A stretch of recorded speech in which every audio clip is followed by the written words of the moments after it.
Tofu బుర్జీకి కావలసిన పదార్థాలు: నెయ్యి, తురిమిన టోఫు, ఉల్లిపాయ ముక్కలు, టొమాటో ముక్కలు, గరం మసాలా, జీలకర్ర పొడి, ధనియాల పొడి, కొత్తిమీర, కరివేపాకు. టోఫు బుర్జీకి కావాల్సిన పదార్థాలు చూసాం కదండి, ప్రాసెస్లోకి వెళ్ళిపోదాం.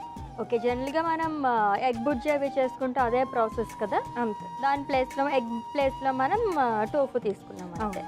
సో ప్రిపరేషన్ చేసుకునే ముందు అసలు టోఫు బుర్జీ అంటే లైక్ బుర్జీ పక్కన పెట్టేస్తే టోఫు అనేది ప్రీ మెనోపాజల్ స్టేజ్ డైట్ గురించి మాట్లాడుకుంటున్నాం కాబట్టి వాళ్ళకి ఏ విధంగా ఉపయోగపడుతుంది? సో జనరల్గా కూడా అశ్విని మనకి డైట్లో ప్రోటీన్ అనేది చాలా ల్యాకింగ్ ఉంటుంది. బికాస్ అందరూ ఏంటి అంటే ఏదో చిన్న బౌల్ ఆఫ్ దాల్ ఏదైనా తీసుకొని అంతే ఉంటుంది లంచ్కి. మేబీ హార్డ్లీ డిన్నర్కి ఉంటుందో లేదో ప్రోటీన్ సోర్స్ అనేది చెప్పలేదు.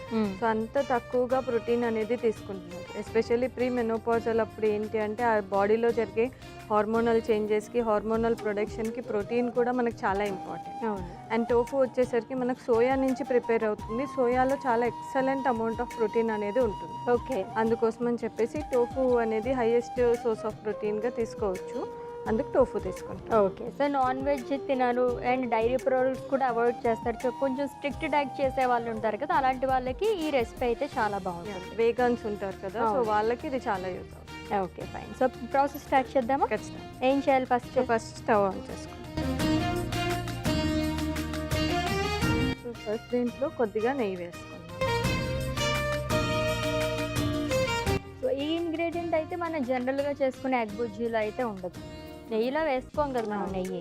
అంటే జనరల్గా కొంతమంది నార్త్ ఇండియన్స్ వాళ్ళైతే గీ ప్రిఫర్ చేస్తారు కుకింగ్కి. మనం అంతగా ప్రిఫర్ చేయం బికాస్ దీనికి స్మోకింగ్ పాయింట్ అనేది చాలా తక్కువ ఉంటుంది. సో అప్పుడప్పుడు కావాలంటే ఇంక్లూడ్ చేస్తాం. బటర్ కూడా it's fat of unsaturated fatty acid కాబట్టి అంత ఫ్రీక్వెంట్గా సాచురేటెడ్ ఫ్యాటీ యాసిడ్ సో అంత ఫ్రీక్వెంట్గా అయితే ప్రిఫర్ చేయం. మరి ఎందుకో దాని బదులు ఆయిలే వేసుకోవచ్చుగా? అదే వేసుకోవచ్చు, రొటీన్గా మనం ఆయిల్తోనే చేసుకుంటాం. సో కొంచెం డిఫరెంట్గా చూపిస్తాం, విభిన్నంగా చూపించాలనుకున్నారా? ఓకే, మీకు డిఫరెంట్గా చేసి పెడదామని. ఓకే, నెయ్యి వేడెక్కిపోయింది. దీంట్లో ఫస్ట్ కొద్దిగా కరివేపాకు వేస్తాం. నెక్స్ట్ కట్ చేసి పెట్టుకున్న ఉల్లిపాయ ముక్కలు, ఓకే, కట్ చేసిన టమాటో, ఓకే,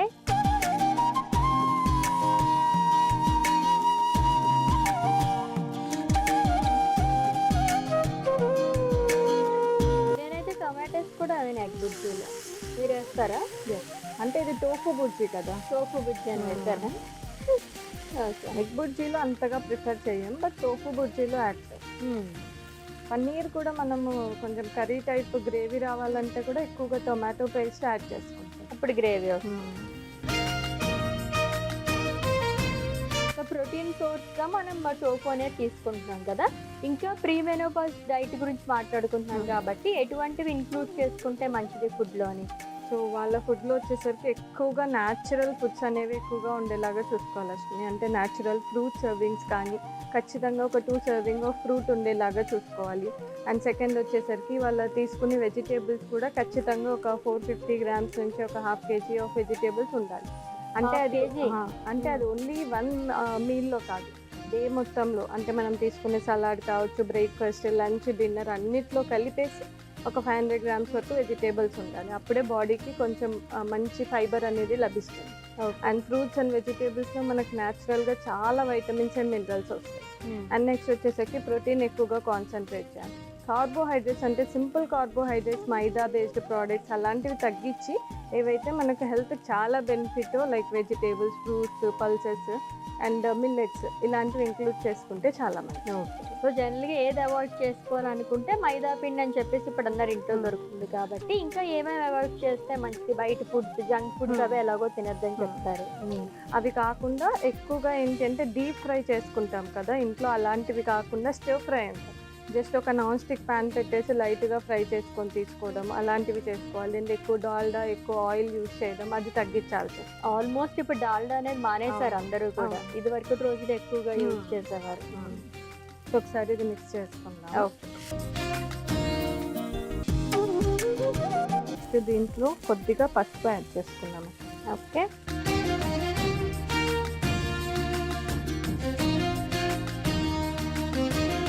నెక్స్ట్ మసాలాస్ కూడా యాడ్ చేసుకుందాం. ఫస్ట్ గరం మసాలా వేస్తున్నాం. ఓకే,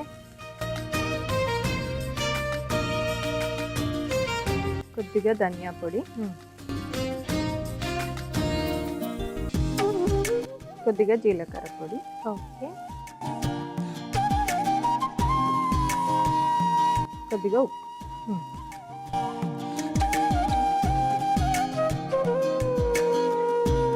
సో దీన్ని ఒకసారి కలిపేసుకుందాం. ఓకే.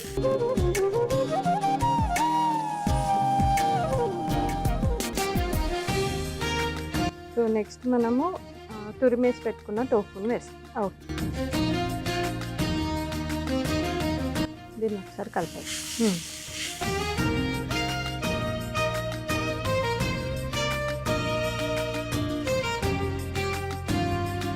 టోఫు కూడా పన్నీర్ లాగే ఎక్కువసేపు మనం ఫ్రై చేయాల్సిన అవసరం లేదా? అవును, అంతే. ఎంతసేపు ఫ్రై చేసుకోవచ్చు? ఒక 2 minutes వరకు మనము ఒకవేళ బాయిల్ చేసుకుంటే కూడా ఒక 2 minutes వాటర్ వేసి బాయిల్ చేసుకున్న అయిపోతుంది. ఓకే. ఈజీ రెసిపీ ఇది కూడా అయితే. చూడ్డానికి కూడా ఆల్మోస్ట్ మనకి ఎగ్ బుజ్జి లాగే ఉంటుంది ఇది. చపాతీస్లోకి అది కూడా బాగుంటుంది కదా. రోటీస్ ఏమన్నా జొన్న రొట్టెలు అలాంటివి తీసుకున్నా కూడా మంచి కాంబినేషన్. బికాజ్ మంచి protein, at the same time అది కాంప్లెక్స్ కార్బోహైడ్రేట్స్ అవుతుంది కాబట్టి చాలా బెస్ట్.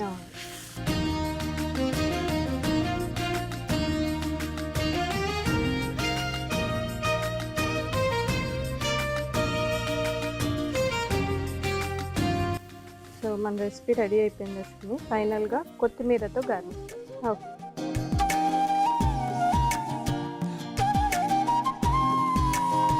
ఒకసారి మిక్స్ చేసి సర్వింగ్ బౌల్లో తీసేది.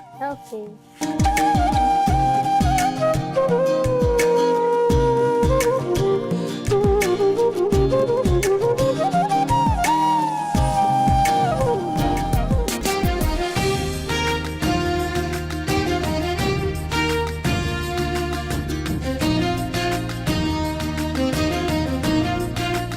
సో మన టోఫు బుర్జీ రెడీ అయిపోయింది వస్తుంది. టేస్ట్ చేసి.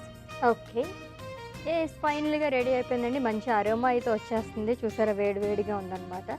సో టోఫు బుర్జీ టేస్ట్ చేసే ముందు దీనికి కావాల్సిన పదార్థాలు, తయారీ విధానం ఒకసారి చూద్దాం. టోఫు బుర్జీకి కావాల్సిన పదార్థాలు: నెయ్యి, తురిమిన టోఫు, ఉల్లిపాయ ముక్కలు, టొమాటో ముక్కలు, గరం మసాలా, జీలకర్ర పొడి, ధనియాల పొడి, కొత్తిమీర, కరివేపాకు. టోఫు బుర్జీ తయారు చేసుకునే విధానం: ముందుగా స్టవ్ ఆన్ చేసి పాన్ పెట్టి అందులో నెయ్యి వేసి, నెయ్యి వేడెక్కిన తర్వాత కరివేపాకు, ఉల్లిపాయ ముక్కలు, టొమాటో ముక్కలు వేసి వేయించుకోవాలి. తర్వాత ధనియాల పొడి, గరం మసాలా, జీలకర్ర పొడి, ఉప్పు వేసి మొత్తం కలుపుకోవాలి. ఇప్పుడు తురిమిన టోఫు వేసి మిక్స్ చేసుకుని కొత్తిమీరతో గార్నిష్ చేసుకుని సర్వింగ్ బౌల్ లోకి తీసుకుని సర్వ్ చేసుకుంటే టోఫు బుర్జీ రెడీ.